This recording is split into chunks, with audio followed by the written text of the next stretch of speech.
श्रीमान वेंकटनाथार्य कवितार्किक केसरी वेदांताचार्य वर्ग्यो मे सन्निधत्तां सदाहृति श्रीवासरंग परकाल मुनित्रयाप्त लक्ष्मात्मरक्षण इत्युद्योगागमान्तम् आचार्य भक्ति परिपूत मनर्गशीलं गोपाल देशिक मुनिं गुरुमाश्रयामः पराशर मुनिं वन्दे कृत पौर्वान्निकक्रियं Maitreya परिपभ्रच्य प्रणिपद्याभिवाज्यत. So we have been enjoying Vishnupuranam. We have covered almost 50 weeks so far. So today let's enjoy the Rukmini Kalyanam, the Rukmini Parinayam. Rukmini Pirati is none other than the avataram of Mahalakshmi. In fact, our Acharyas mentioned that whenever Lord Perumal takes an avataram, Mahalakshmi also takes an avataram along with him, so that together they can save the humanity. Together they can save the bhaktas. Gadova Gudanite, says Yamunacharya. So Vedanta Desika mentions that Tiru Uruvai Tam Porulai Nirpar Vandar. Tiru Urayai Tam Porulai Nirpar Vandar means the Mahalakshmi is the word. If Mahalakshmi is the word, he becomes the meaning of the word. If Perumal is the light, if he is a light, Pirati is the Prabhai, is the brightness of the light.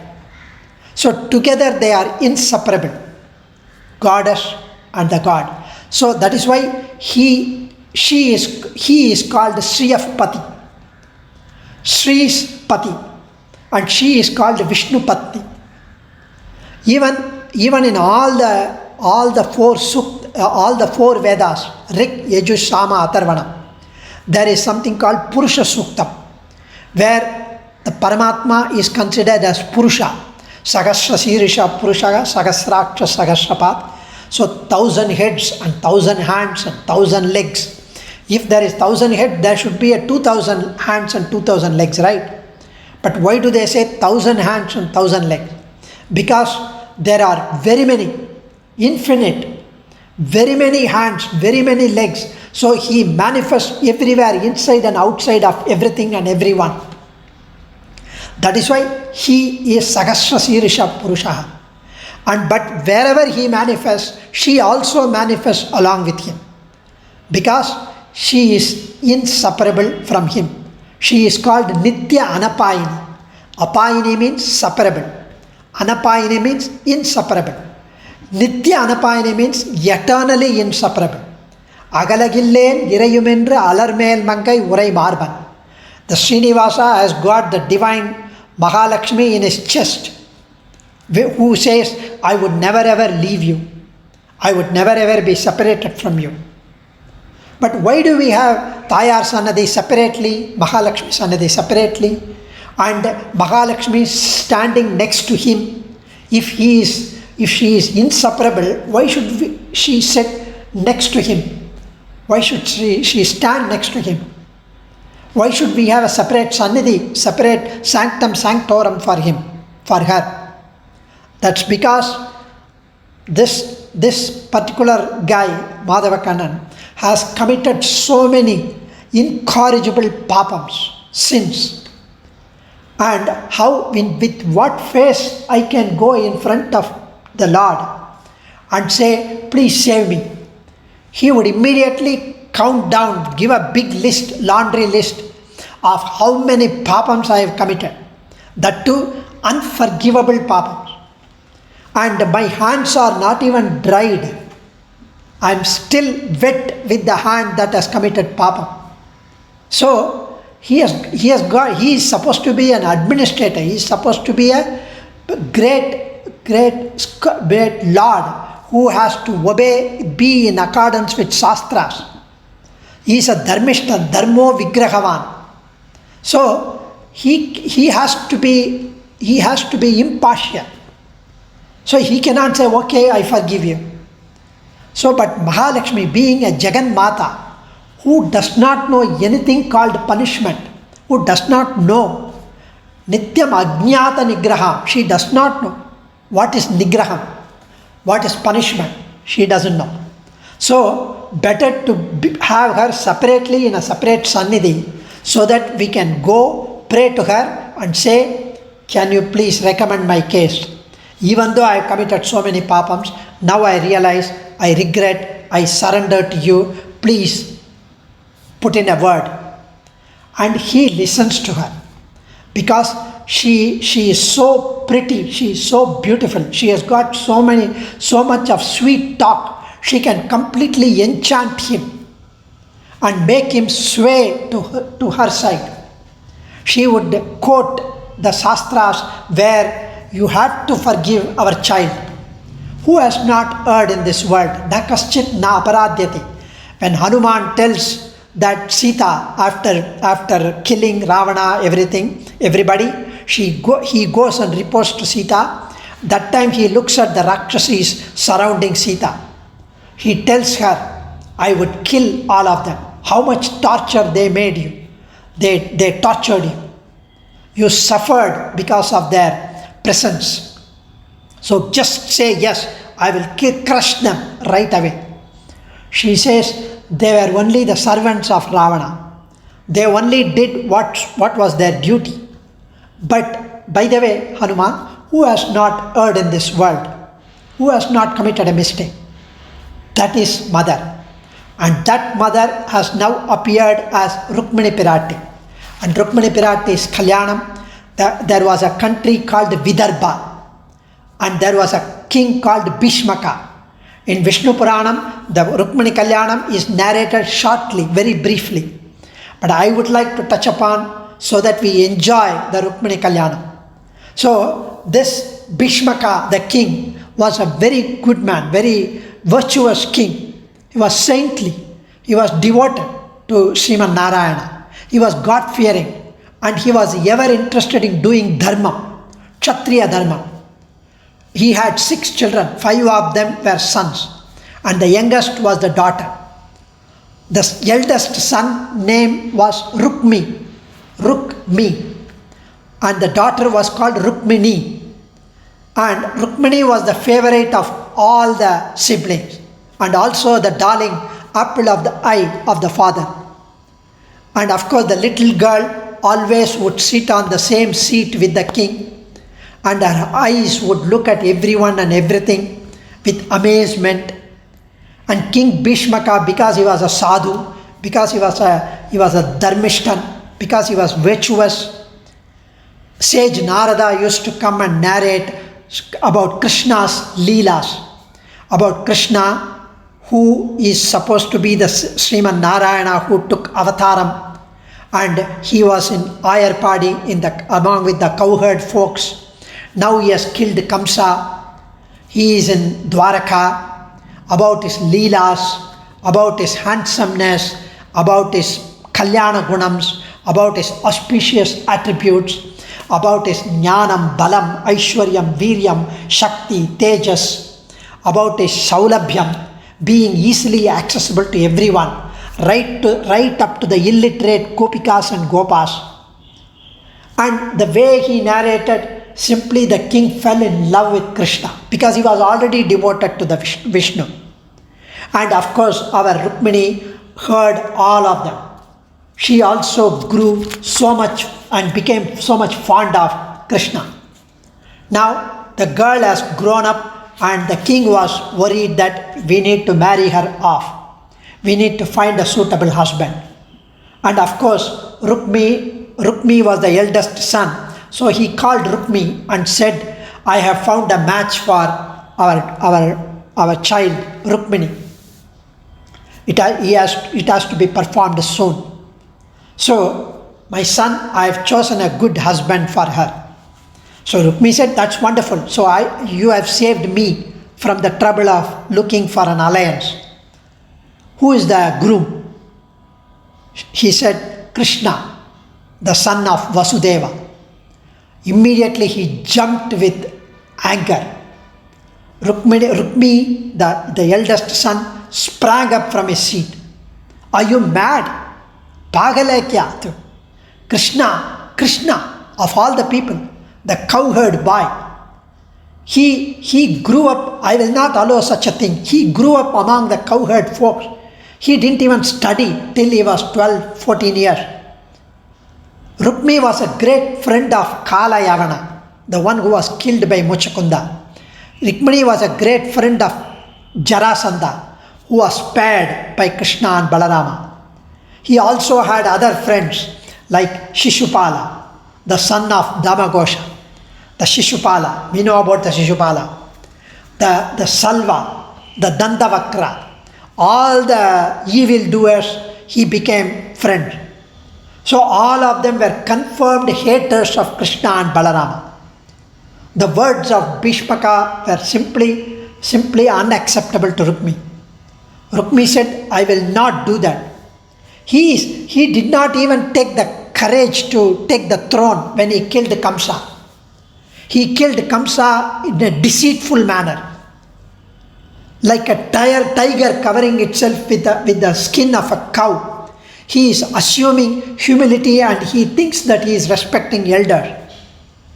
Do you think does he think he is deceiving anyone by the show of great respect for elders? He is a cunning fellow. He will kill all of us. He is far inferior to us in position because he was a cowherd boy. I do not approve of our darling Rukmini being married to him. Okay, who do you think is your choice? He said Shishupala. Even though the king was terribly disappointed at his choice, because Shishupala was extremely a wrongdoer. Shishupala was also a friend of Duryodhana. So, Namalvar mentions that later, when Krishna was in the palace of Duryodhana, Shishupala was giving all galis full of abuses to Krishna. Krishna had promised Shishupala's mother earlier that I would forgive him for about 100 abuses. So here he kept on giving unparliamentary abuses to Krishna in that palace, in that sabha. Later, and that's when Shishupala was killed. So such was the wrongdoer, such was the evil of Shishupala.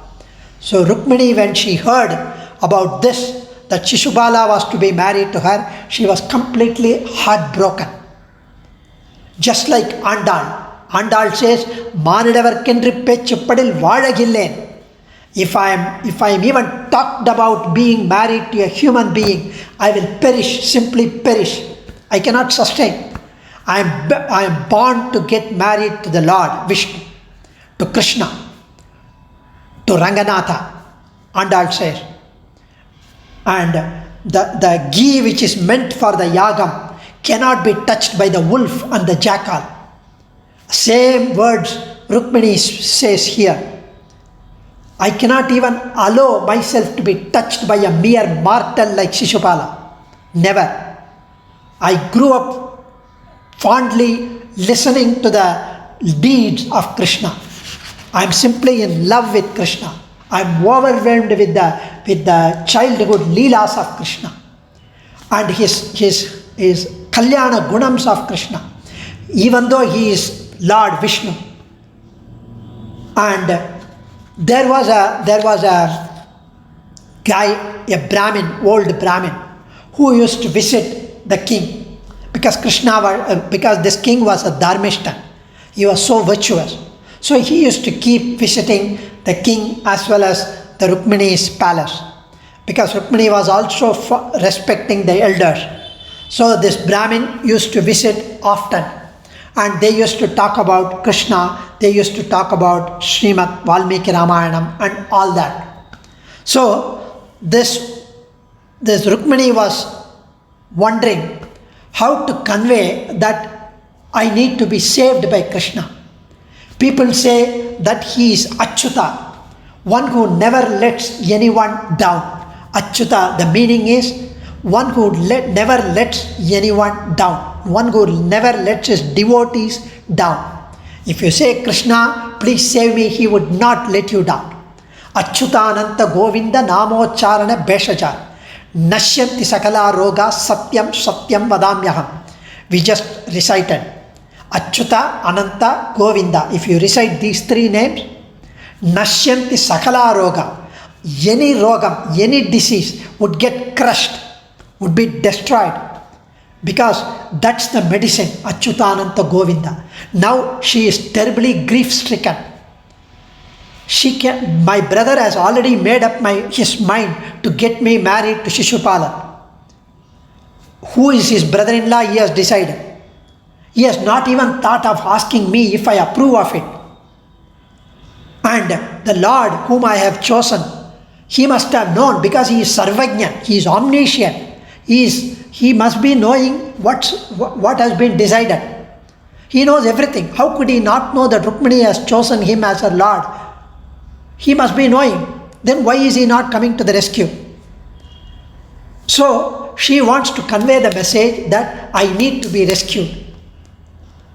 Unless we ask, Perumal would not come and save us. We need to raise our hand, because he needs to find an excuse. Otherwise he would simply save the whole world, whole humanity. Because he is Paramadayalu. He is waiting to be called. All that we need is to call him. And that's what Rukmini did. Rukmini, she told that Brahmin scholar once he came to her palace. Looking at her face, that Brahmin scholar Pandit Ji, he understood that she is sad. Why are you unhappy, my child? You must have heard about the wedding arrangements. Yes, then you should be happy about it. How can I be happy? As you very much know, I was in love with Krishna. I wanted to get married to Krishna. My father also had talked about Krishna as his future son-in-law.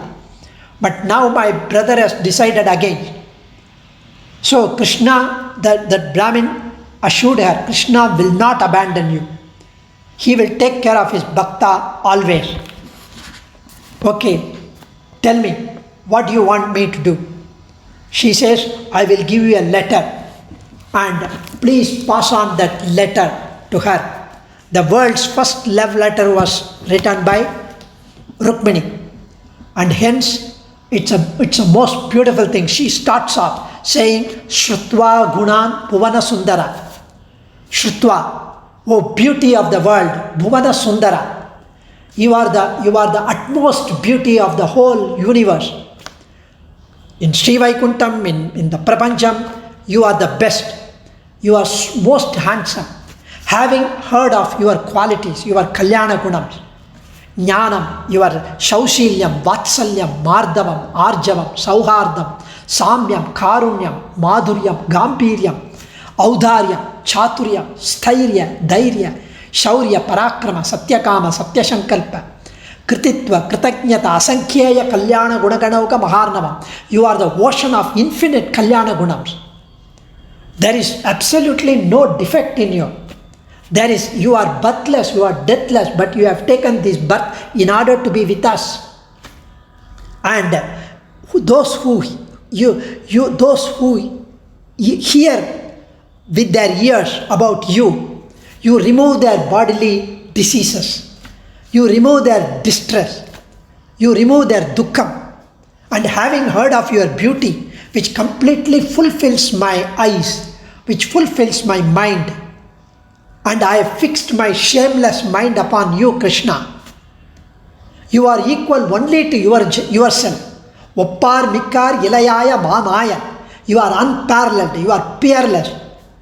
You are unparalleled. Why to talk about superior to you? There is nobody even equal to you. In character, in beauty, in knowledge, in youthfulness, in wealth, in affluence, in influence. You are unparalleled, unmatched. O lion among men, Purushottama, Purusharshaba. You delight, you enchant the minds of all humanity.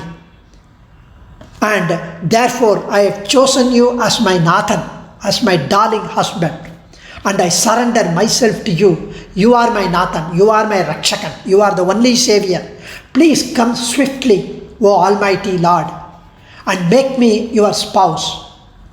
Mahalakshmi is the one who is asking, my dear Sentamarai Kanna, the lotus-eyed Lord, let that mortal Shishubala never touch this body of yours. Never touch the hero's portion, like a jackal stealing the property of a lion, just like the jackal which touches the ghee which is meant for the yagam. If I have sufficiently worshipped you, if I am sufficiently devoted to you, by my vratam, by my karp, by my chastity, by my charity, by my dana dharma, by my anushtana, by my karma. So if I am, then please, you may wonder, how can you come and take care of me? I will tell you a way. As per our tradition, just before the marriage, I need to visit the Devi temple. So I would be going to Devi temple, and this is the time I would be going, maybe the morning of that wedding day. She gives the date, and hence you may come over there to rescue me when I am at the temple. So this is what she had mentioned in that letter, and our Panditji, she told the Panditji that Krishna respects those who are devoted to him, those who are well versed in Vedas, those who are Vedantic scholars. So Krishna read, after honoring the Brahmin, after inquiring him as to why he took so much pains to walk all the way from Vidarbha to here, to Dwaraka, why he had to rest assured, he had to take rest and learn and recite Vedas in his ashram. Why did he come? Then she passed on the message. And after the message was read, Krishna stood up and said, I am not shy to tell you that I've also been thinking of and in love with Rukmini. For so many years, Narada also had come and told me and informed me about her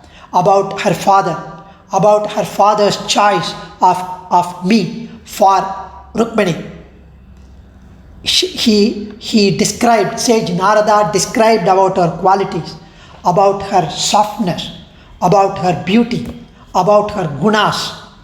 And hence, ever since I heard the words of Sage Narada, I have been wanting to take her hand. I have been wanting to get married to her. Narada also told me that her father was planning to get her married to me. Even before you told, I am aware of Rukmini's choice of Shishupala.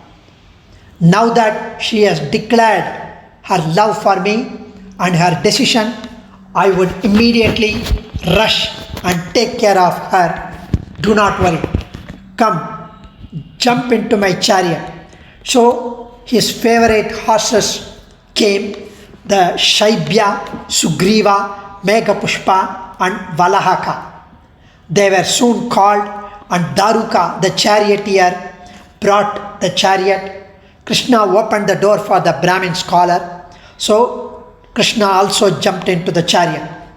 Krishna and the Brahmin, they went in the chariot to Vidarbha.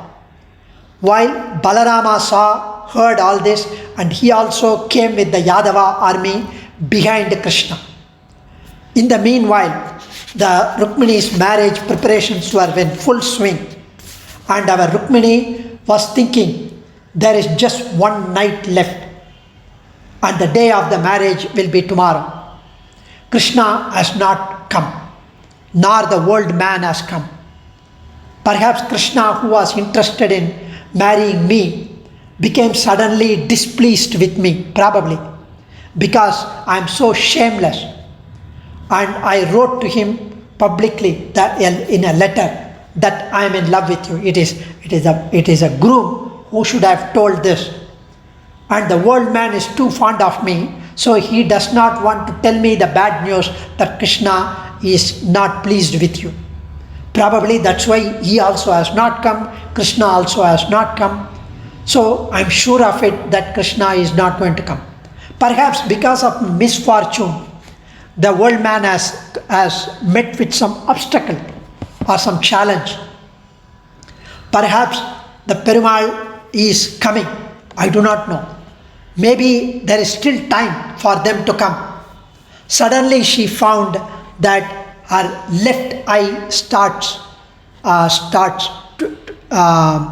rubbing.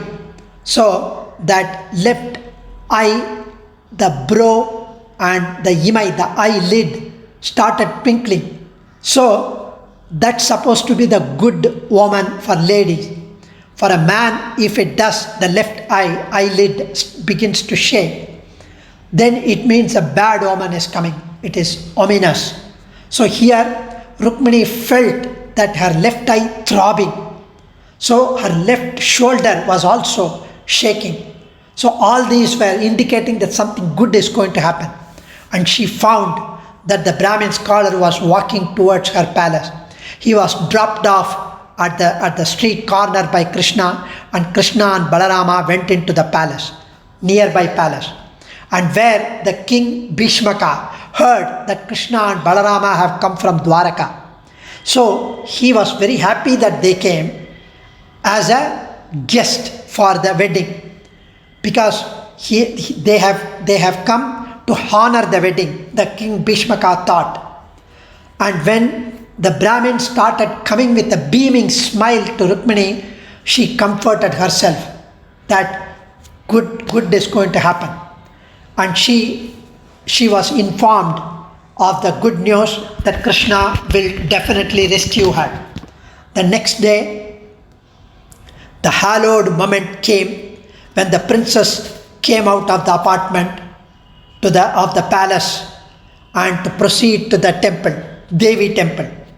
She was heavily guarded by the soldiers who with swords, and Rukmini walked to the temple with halting steps, slowly and steadily. And of course the Rukmi along with Jarasandan, the whole gang, they were all there behind, 200 meters behind, thinking that nobody should come and harm Rukmini or take, because they heard that Krishna has come as a guest, as a visitor to the wedding. There was music, there was chanting of the Vedas in the temple, and she washed her feet and her hands and eyes before she entered into the temple. And Rukmini prayed to Devi. She came out. All the princes who had assembled there for the wedding saw her and the immense charm of Rukmini. Rukmini knew that somewhere Krishna must be there, and that he would take her away then and there, immediately. Suddenly, a faint smile came on her lips. She did not walk fast, and at the same time, Krishna's chariot was coming from afar. Her eagerness to see Krishna was overwhelming. And in the breeze, Krishna's dark curls from the kiritam swayed, and with her left hand she pushed her own curls which were falling on her forehead, because she did not want the eyes to miss the Krishna's beauty. And she found that Krishna's chariot came like a swift fly. And the chariot came towards Rukmini, and he immediately extended his right hand, and he lifted her up. Krishna looked like a lion walking with the lioness. Balarama and the Yadava host followed him slowly behind Krishna's chariot. Everybody was just overawed, and they were all extremely happy, other than the gang of Rukmi and his friends, because this is the right match. Even though this is called the Rakshasa Vivaham, the Kshatriyas are allowed to take the bride when the bride is being wedded or being married off to the person whom she does not want to get married to. the king can take that bride as long as she has got no objection. So shame on us that we are here standing hopeless, Rukmini said. So soon the kings had to admit defeat, and Rukmini did not want to leave. Rukmini started running, chasing Krishna. He started sending the arrows towards Krishna. And Rukmini saw the lonely chariot of Krishna, and he cornered Krishna. And Krishna immediately sent his arrows, and it hurt Rukmini. Rukmini and his 4 horses were hit by the arrows, and Rukmini was completely unarmed. So he fell down, he was empty-handed, and he lost in that battle with Krishna. Rukmini jumped down from the chariot and he rushed towards Krishna with a sword which he took from his waist with a desire to kill him. And Krishna broke his sword into several pieces, and he went towards Rukmini to kill Rukmini. And immediately Rukmini prayed, and please, Krishna, do not kill my brother. I request you, I pray to you, do not let my brother die.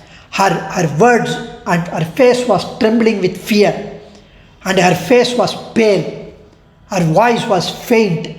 So Krishna forgave Rukmini and let him go. He just shaved off his head by disfiguring him. His locks were cut off by his sword, and also he removed half of his mustache. So in order to dishonor him, because of the hurt, because of the harm done to Rukmini, who is his devotee, who is his goddess, spouse. Now Balarama came there and he said, in your love for your brother Rukmini, you are upset. There is no need for you to be upset. Krishna was provoked into insulting your brother. You should not think on it anymore. Go with Krishna with a happy heart. Your prayers have been answered, and Krishna has spared him. Don't worry. So the Yadava moved towards Dwaraka. The chariot of Krishna with the Garuda flag, the Garuda Kudi, it was just a speck in the distance, and Krishna and Rukmini went there. Rukmini, the elder brother of Rukmini, stood watching the dust. He was completely ashamed. He was completely hurt, and he did not want to go back to his kingdom.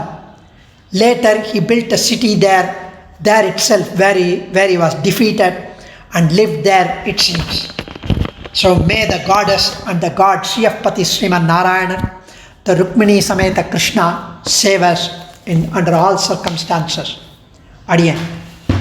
Kavitarkika Simhaya Kalyana Gunashaline Srimate Venkateshaya Vedanta Gurave Namaha. Bama Rukmini Sameta Sri Krishna Parabrahmane Namaha. Adiyan.